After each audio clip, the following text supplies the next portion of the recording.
It's going to be a stream of consciousness fiction story slash daydream I had yesterday.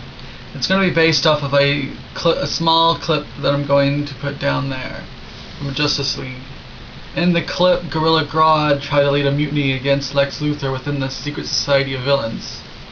Lex Luthor, of course, being superior to Gorilla Grodd, kills Grodd, and then comes across all the supervillains who had sided with Grodd, and says, "Why shouldn't I kill all of you?" Character who looks to be about 18, whatever, Killer Frost, moves forward, looks back, and massacres all the other supervillains who had joined her in the mutiny with Grodd, in order to prove that she's with Luthor. Which for a children's show is pretty dark. I mean, I guess in the children's mind, oh, they're frozen, they're just defeated. No, they're dead. You don't survive. Even if you're a super villain, you don't survive being encased in ice. Yeah. That's another thing I don't like in TV though, is trivializing killing. If I made a movie, the only time a character would die is if if the character was made human first. That wouldn't just be death, oh, they died, huh. If I made a movie or cartoon, when someone died, any time, no matter what, it'd be whoa. It would not be trivial at all. Anyway, from that clip, I decided to change the story a little bit and make my own story. In my version of the story, another character, another woman, escapes Killer Frost's massacre and goes into a cave nearby. Lex Luthor, in my story, orders Killer Frost to hunt her down. I'll name her Ponzi after my DC Universe character, who's also female. So anyway, and Ponzi is a stealthy, Tim Burton-y type character. Used a grappling hook to get away. Has magic, Tim Burton-y type powers. While Killer Frost is in the cave, Ponzi says, "I thought we were friends, you just tried to kill me." And Killer Frost says, "I had to do what I had to do to survive. I'm with Lex now." And then Ponzi says, "This was the second time you had come to try to kill me."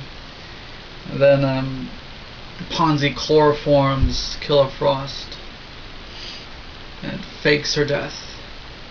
She actually fakes both her deaths. It's kind of it's a little controlling, but it's the only way to ensure that neither one of them are ever hunted down by Lex, who'd probably try to kill them both off, because Ponzi didn't want to die, but if Killer Frost didn't kill Ponzi, then she'd be killed too. So anyway, this is where it gets sort of cliche mythical, if you've read cliche mythical stuff. Of course, Frost wakes up, and this is where I can't get into all of how it would go because I'm not talented like that. But anyway, when she wakes up wearing rags, because a part of faking her death involved using her clothes, whatever. Anyway, this is where they start having deep conversations about death and their past friendship on villainy. I'm pretending that Gorilla Grodd opened up a villainy school for new villains who are just starting out in villainy, and how they had an extra close friendship. And you find out they were lesbians. This will come in handy later on. As part of I don't want to use it. I don't want to think of it as a plot device. I want to think of it as a deep, controversial, emotional thing. They have even though Killer Frost in this story tried to kill Ponzi, they still have a really crazy connection. And eventually there's a redemption theme to it, where they sort of try to redeem themselves from the horrible things they did. During this conversation and during they start wandering the cave. They don't leave it. They get lost in the cave. They don't know how to leave. So they start to wander the cave. And they start to have flashbacks to what made them villains. Why were they villains? What led to them? What led to the cave of darkness? Literally, their scene is more than just a scene. It's who they are mentally and psychologically in the cave of darkness. And I make up a backstory about how Killer Frost murdered a bunch of people with their frost powers. Ponzi murdered a whole family. It just did some really messed up stuff, and that's what led them to Gorilla Grodd's school of supervillainy. And yeah, they go in the cave and they start to hallucinate somewhat, and they come across like a dead man in the cave,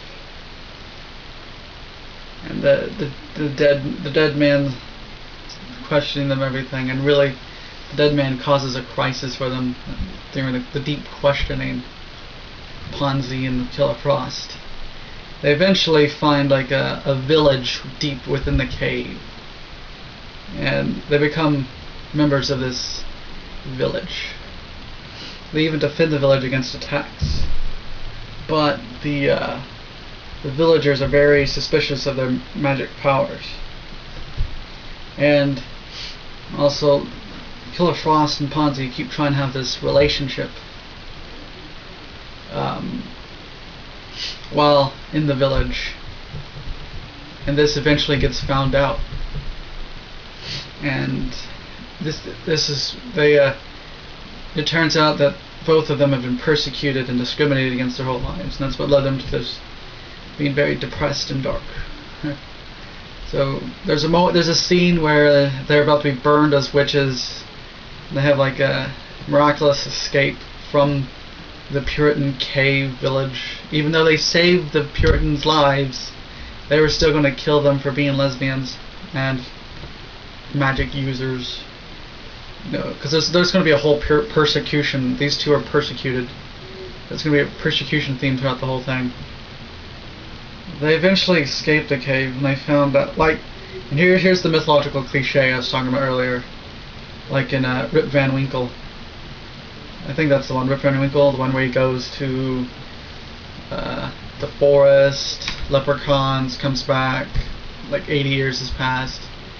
He's only been in the forest like a week in his mind. Anyway, yeah, they leave the cave, and like 100 years has passed. Although in their mind, only 5 years has passed. So they were 18, they're now both 23. So now they have to deal with another problem of like everyone they know is dead. Everybody. Even the people who are mortal were killed somehow. Or everyone's replaced, everything's different. Then they have scenes where they go back to their like childhood and stuff. Ponzi goes to the area where she did they both go to the places where they did the bad stuff. And then comes the more redemption themes where they try to do good things to make up for the bad that they did. But they're always haunted, you know. Because they're super villains who are trying to do like an alignment shift, so they're always haunted, and there's like psychological problems, PTSD, and flashbacks to when they like murdered a bunch of people. And Killer Frost, in my story, never forgives herself for trying to kill Ponzi twice. Once in front of Lex Luthor, and again in the cave. And then absurdity comes into it, and they sort of stop trying to find redemption, and they sort of wallow in the absurd situation that they find themselves in. Well, in the future, they're a little bit more tolerant of them, so there's less persecution of them. But I think by this point, I'm going to say that they're persecuted for being lesbians. Now they're being persecuted for having superpowers. But they still find themselves in like these Puritan type villages, so they're persecuted all the time. That's going to be something. I don't want any. There's going to be a lot of mostly dark and like some bright spots. Oh, God. Alright, that's it. Thank you.